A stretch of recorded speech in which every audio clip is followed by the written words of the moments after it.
simple cube used for storing office supplies. Or is it? In his book, A Land Unknown, Hell's Dominion, Brian Melvin describes miles and miles of cubes, each one containing a person suffering the same punishment they inflicted on others before they died. Next, on Stories of the Supernatural.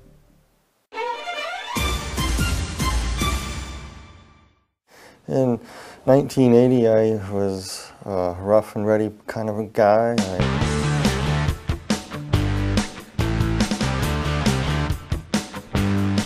Drank a lot and partied a lot, and I was moved to Tucson, Arizona, and I was working at a construction site, and one of the guys brought some water from Mexico that was contaminated, and I ended up drinking it by accident. Got real sick, contracted cholera, and within about 72 hours I was flat on my back and basically dehydrated. That's when I passed away. I noticed that when I passed on, that of course I wear glasses and I'm very nearsighted. I noticed that, the first thing I noticed is that I wasn't wearing my glasses and I could see clearly across the room. And when I turned my head, I noticed that my body wasn't moving. And I was lifted right out of my body and hovered over my body, looking down at myself and looking around. And next thing I knew, I went through the ceiling of the room I was in, and I was transported into a very, very, very black, dark void.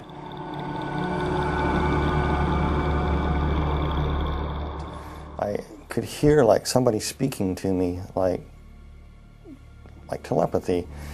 And it was explaining to me many, many things that I no longer remember, but most of the idea was explaining to you the whys of life, why there was evil in the world, why this, why, people have questions all the time.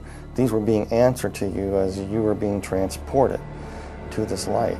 And time you got to where the light was, you knew what happened, you know what's going on. You know what happened, you know you died, you know you're going to be judged, and everything as you're traveling, it's made so clear to you that what's happening is perfectly just and right. Oh yeah, I was going through the darkness and I was approaching the light there, and I noticed that on this rock, it was a big huge boulder right out in the middle of this darkness, and there was a person sitting on a throne. And the individual that was sitting on it was emanating light, very, very powerful, bright light.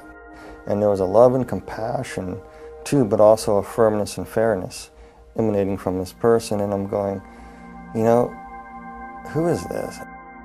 And the basic question that was coming to me through this thought was, look what you have done with God's gift. It was actually Jesus was speaking this to me. He said, if I let you into heaven with what you know now, that I'm just, right, perfect, you would misuse that and keep sin alive in heaven. You can't come in. He told me it was granted to me to see a land unknown that's best forgotten, but will not be left unseen. That was it. And then he took out all these keys out of his robe, just pulled them out. And as he pulled them out, you could see the scar where the nails were kind of like in the wrist area, and it kind of pulled the bones apart. It's kind of traumatic looking. And he had these keys, and the keys were odd shapes and design. And he walked over to a place, and he stuck this key into this, looked like a gate. And a door opened. Then the veil came over, and it was dark again. I couldn't see it. All I could see was the Lord. And I was being moved toward this door, and I went through that door into a void. I mean, a tornado vortex. It was just going round and round. It was a tunnel, spinning horrendously around, just roaring and roaring and spinning and spinning and spinning.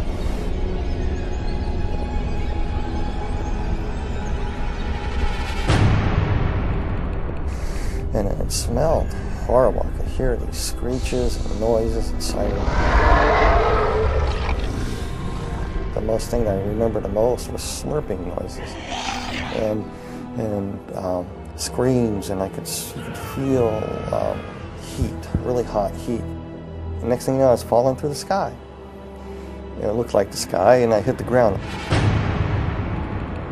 You know, it kind of hurt, and I stood up, and I looked, and I go, where am I? All these people ran out, and some of them looked like people that were dead that I knew, and other people I knew that were not dead. And they come around me, slapping me on the back. They got there awful quick because the house looked far away, but all of a sudden they were there, slapping me on the back, welcoming me there. But something just wasn't quite right with them because they looked weird. They had yellow glints in their eye, and their eyes were almost reptile-like. I looked over and I saw what looked like my best friend turn into somebody else. And I said, hey, wait a minute, you can't do that. You're not who you say you are. Who are you? And then all of a sudden I looked around and I go, all these people around me are not people. They begin to morph into what they were. They were ugliest creatures I've ever seen. Reptile-like, some of them, they were just god-awful, like rotting vegetables, and they were distorted and twisted, and then they were not perfect by no means. And they were just filthy, smelly creatures. And they were just starting to come at me like they're going to shred me to pieces. And one tried to grab me right across my chest, and one tried to grab my legs. And while they're trying to tear you to pieces, they backed away, and this one that looked like my best friend earlier, who morphed into different people, came up to me. It was he was about 4'8", looked like a sort of half dinosaur, a reptilian type creature, and it was hissing and spitting at me, and was speaking in a language that I didn't know what it was saying at first. I was telling, and it was broken in English. It was telling me to come, follow it, follow it, follow it. So he motioned to me, and we took a few steps, and all of a sudden we were at the end of the horizon. Now, that doesn't make any sense, but we came across to what looked like the end of the horizon. You couldn't go any further, and I couldn't understand what it was. And yet I could look out, and I could see all this vast fields and mountains. And then that creature stuck its hand in this horizon, and he ripped it open like a veil, and he stepped out of it up onto this road, and he telling me to come, motioning me to come. So I did the same. I just went ahead, I got out, and next thing I knew, I was on a large, wide, dusty, flat road. I just came out of a cell, a cube. It was around 10 by 10 foot square. It could have been 14 by 14. That's what the dimensions were. And there was a cell next to it, and there was a cells above it, kind of set back, concave, so they're going up. And there were 6 of them to the roof of this place. And in the walls are embedded peoples in cells. And he pointed to another cube, and in this cube I was looking at, there were people inside these cubes. Some were vacant, some people waiting for people to arrive like I did. There's this person in there, and I was just looking at them, and then it was showing me another person. Each person that was in their cube was like they were reliving parts of their life all over again, but not in a very pleasant way. It's like a living nightmare. When we return, Brian Melvin is taken deeper into hell, where he sees people in torment. Among them, one of the most notorious murderers in history. Next, on Stories of the Supernatural. Brian Melvin died after being infected with cholera from drinking water. He describes how his soul was separated from his body and taken to hell. While in hell, his demon guide showed him miles of cubes, most of them containing the souls of people suffering their own personal hell for their deeds during their life on earth. And as we were walking along, I realized that hell is just an enormous big place, and there's many other parts to hell that I did not see. I just saw this place called the pit. And so it says, it's been granted to thee, follow me out to the middle of the road. So he walked out in the middle of the road, and all these demons and creatures running around, and I saw all these people in various stages of torment. And some of these demon creatures inside these cubes were going in at will. And they would be attacking people in various ways. But to the people, they look like other people, or times in their lives, or they look like demons. Whatever their worst nightmare was is basically what they were living. We walked along to another cube, looked inside of another individual that was there, and it reminded me of an old sailing ship. And this guy used to be a captain of the ship, and he was being flogged. Things that he did on this old sailing ship, he did it for pleasure for these people because it was his ship, and he liked to be mean to his crew, and it was being meted back to him. I noticed this being, this creature looking at me. It was in a cube at first, and the person who was looking at this creature is one of those tall creatures with the faces that went around, but it was of a beautiful purplish color in a way, kind of a beautiful creature, but hideous at the same time. And with its faces revolving around, very seductive, very, very flattering, very, very persuasive. It would try to plant thoughts in your mind, trying to tell you, why would such a good God allow people to suffer like this? It was trying to get me to curse God. I really don't know who the demon creature was. I know he had great power and authority. He either was a second in command or he could have been Satan himself. This one vortex was spinning, and a lady that had just died in a car wreck came through, and she was deposited right there. And I saw her as she arrived, and inside her cube, she saw it as the illusion of her grandmother's farm, her grandparents' farm that she loved so well as when she was growing up. And her grandmother recently passed away too, so she got in this cube, and immediately she thought she was in heaven because there was a grandmother waiting there welcoming me. The grandmother that was actually a demon that gave the illusion of being the grandmother said, "Dear Pudding, you made it to heaven. I'm so glad you're here." And she really thought that she was in paradise. But there was a darker side to her. She would make her children be what she wanted. Her children wanted something else. She wanted them to be this. And if they didn't do it her way, it was the fist. It was verbal abuse. It was cutting down. So as she sat down, I was watching it, and the tree's limbs just grabbed her. And then she realized she was not in paradise. And as we passed some cubes, there were people inside, and they were trapped in flames. And it was like their skin was still intact, but they were burning. And there was this individual, and he was playing pool. And this guy was a child serial killer, but he lived in the 1940s. But he was in this pool hall playing this pool before the punishments would commence again. He thought he had a break. And then these people in there would torment him and come and run and just grab him and tear him up.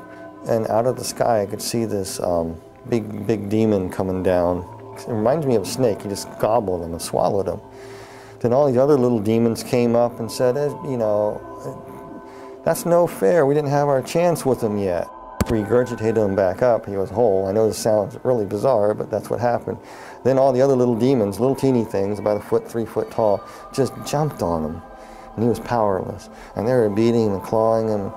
And there was no rest for this guy whatsoever after that. It was constant torment. Everything that he ever done was being justly put back to him. I came to a cube, and I was looking at this, and this was a woman. She was dressed in fine garb. She was a temple prostitute, basically what it was. And she was somebody who died in Corinth around 69 AD.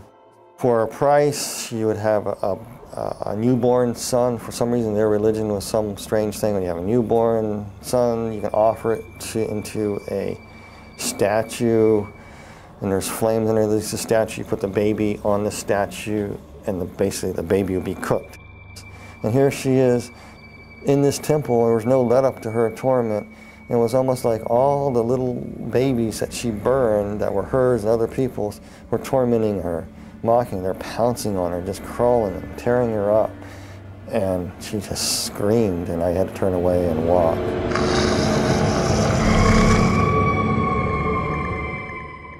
There was an individual that she practiced the black dark craft. She was a witch. I just knew that she was a witch, but she died many hundreds of years ago. But She was trapped in a coffin, scratching, trying to get out. She couldn't get out. She was in that position for years and years and years and years, hundreds of years. And then finally, when she got it open, all the demons would pounce on her. And we walked on to another cube. We looked in this other cube on this row, and there was another lady. And she believed that Mother Earth could save her. And then if she honored the trees and the rocks, and she was into this nature thing, and part of their religious practice that she would practice would be getting out in the fields and dancing around a fire with a bunch of other people doing the same. The people that she thought that she was with were actually demons, and they would come up to her and say, "You did this." They pick up a stone. You say, "The stone will save you here," and they smacked her with it. So she was standing there, and the demons reached down there and reached in her mouth, ripped out her tongue and part of her thing, and says, "You talk bad? Oh, the stones are not going to save you. Nobody can save you." Then they ripped off her, just actually took her skin and just peeled it off. It was really slow and agonizing to shreds. It done nothing to the skeletons. Then they took the bones and broke the bones, and she felt everything. Then her body would come back together. The flesh would come back together, and she'd be whole again, and it would start all over again. A different scene would happen. And some of the cruelest people on earth were in these. You know, some people, I don't like to say names of people or anything like that, but I will, you know, this one particular individual is definitely there, and everybody knows who it is. It's Adolf Hitler. Hitler was sitting in a cube. The cube was open, and it was just burning flames. He's just sitting there burning. And his flesh wasn't burning, and he had this hideous look on his face. And as he was burning, the flesh would be rotting, and he was feeling every bit of it. It was almost like every oven of the gas, of the concentration camps, all the tortures that went on there were being meted back to him in one intense flaming bit of stoked up white hot heat that would rot his flesh away at the same time, make him ashes, come back. He was just being tormented like that. He was just, I remember having this weird look on his eyes. It was just angry, vicious anger. When we return, Brian Melvin tells how for a moment he thought he may be trapped in hell for all eternity. And we were walking in another segment of hell near the back recesses of the wall, another segment of the deep dark pit. And we're coming to this one pit there was one place, and the cube was open, and inside there this demon was trying to get me to go inside this cube in what looked like a dentist chair. I'm not afraid of dentists at all, but this thing looked like a dentist chair to me, with all these hideous creatures in there trying to say, "This is where you are going. And they want you in this cube here." And they were trying to get me in there, and I didn't want to go. And this part is very hard for me, because you got to understand, you are so scared. This whole time you're there, you're just saying, "Jesus Christ, Jesus Christ, Jesus Christ." By that time, I was probably saying "Jesus Christ" so fast, Jesus Christ so fast, that it was a blur. That's all I can say. They wanted me in this cube, and I was scared. I didn't want to go in this thing. And like I said, throughout the whole time, you felt a connection with somebody from above, the Lord. And then all of a sudden, you could feel something coming for you. I was so petrified, I couldn't distinguish what it was. You could feel the footsteps walking behind you, and the ground thundering. And as it closer, whatever it was walking behind me. And I was too scared to turn away to see who it was, because I didn't want these things to rush me and grab me. And all of a sudden, they started coming toward me. And then the presence got right behind me, and they all scattered.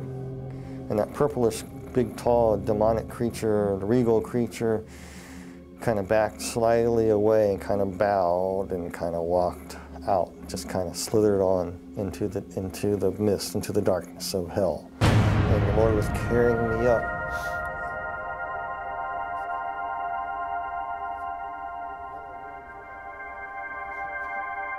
And I knew who it was. It was Jesus. He picked me up.